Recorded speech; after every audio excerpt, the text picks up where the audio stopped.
MPs voted this week to increase their expenses by 38%, giving themselves another £11,000 to spend on extra staff and office equipment. Money well spent, probably.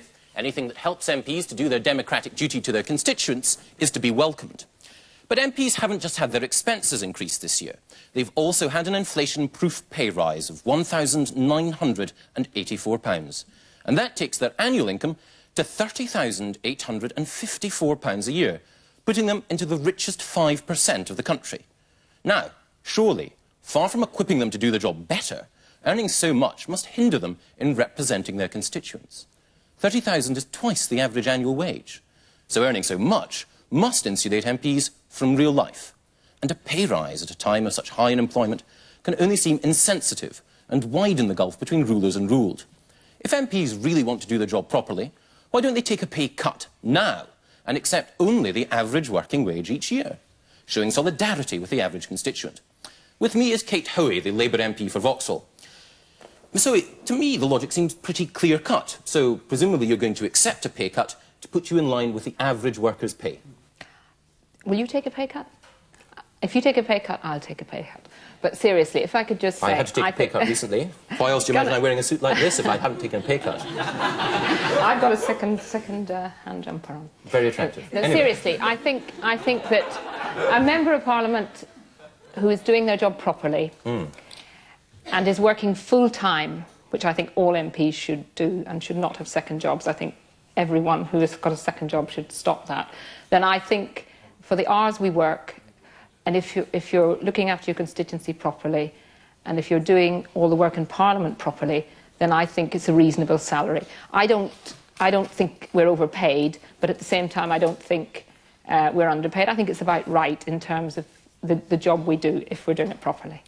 A reasonable salary? It's twice the average wage. If I could just get back to what I think is the crucial thing that's happened this week and what's aroused all this debate, is the question of the office allowance. And I think it is very important to get across to everybody that that is not money that comes to us. That is money that we have to be accountable for. The fees office pay it so that we can employ, in my case, I employ 2 people, one of whom is extremely badly paid, and I will be at least able to be paid a little bit more. What I want to ask is why should you get twice the average wage at a time when the country is going through a recession and when you went into politics presumably to serve people, not to get more money for yourself? I mean, I think the reality is that you go into politics and you take what the salary is at the time. It is inflation linked, and our salary went up by inflation this year. We don't actually vote for our own salary, thank goodness.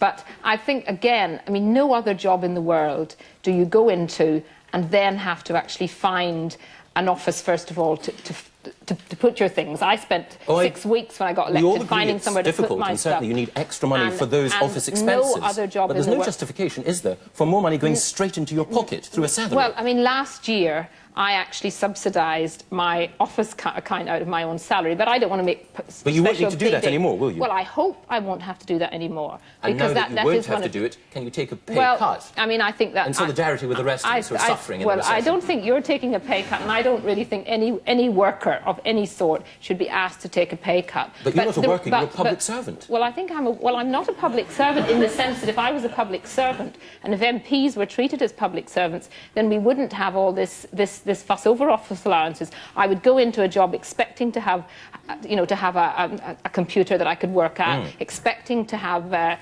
proper equipment, which I don't have and which we don't do. And the reality of this, and I think what the public need to understand, what I think we do need to open up a debate on, is the whole structure of how Parliament works. Why do you deserve to have twice as much as an average person in your constituent? Well, I mean, I can't justify that I deserve. I'm not saying I deserve it. So will you take a cut then? If you can't justify it, will you take that cut? I mean, I think if I took a cut now and said to you, I will take 20... What? I mean, how much would you like me to take? Half to the average annual wage for a worker in the country. So how much are you saying that is? About £16,000. So and what do you think would happen to the rest of that 14,000? My maths are right. You could give it to charity, you could give it to the Labour Party. But of course... They need it, don't they? Well, of course. And I mean, I think the other thing is that MPs, I know the audience will laugh at this, but it is actually quite an expensive business being an MP, because I go out, I mean, I'm just going out later on, and I'm going to have to buy tickets. Everywhere you go, you have to buy things, because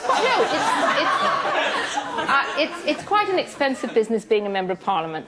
And if I thought that if I was to give up that money, it would go to something useful, then we might think about it. But really, I don't expect any person who should have to take a cut in their living standards just to get the country out of an economic recession, which has been caused by policies that have been inflicted by this government. So, finally, you were saying that unless we can come up with a better source for that money, you're going to keep it. Do you think that will convince your constituents at the time of the next general election? Well, I think you should have done your homework, and I think you should have gone down and spent a week in my constituency and talked to a lot of my constituents and talked to the people who, hopefully I have helped in some way. The weekly advice surgeries where I have 40, 50 people coming along and spend hours at. The letters that we reply to, the help we give people, and then come back and justify it. I don't think we're underpaid. I think it's adequate, but I'm certainly not going to give anything back. And I don't think any of the people that I represent would expect me to do so. Miss Hoey, I'm sure you do an excellent job as an MP. I do hope your constituents think, though, that it's value for money. Thank you.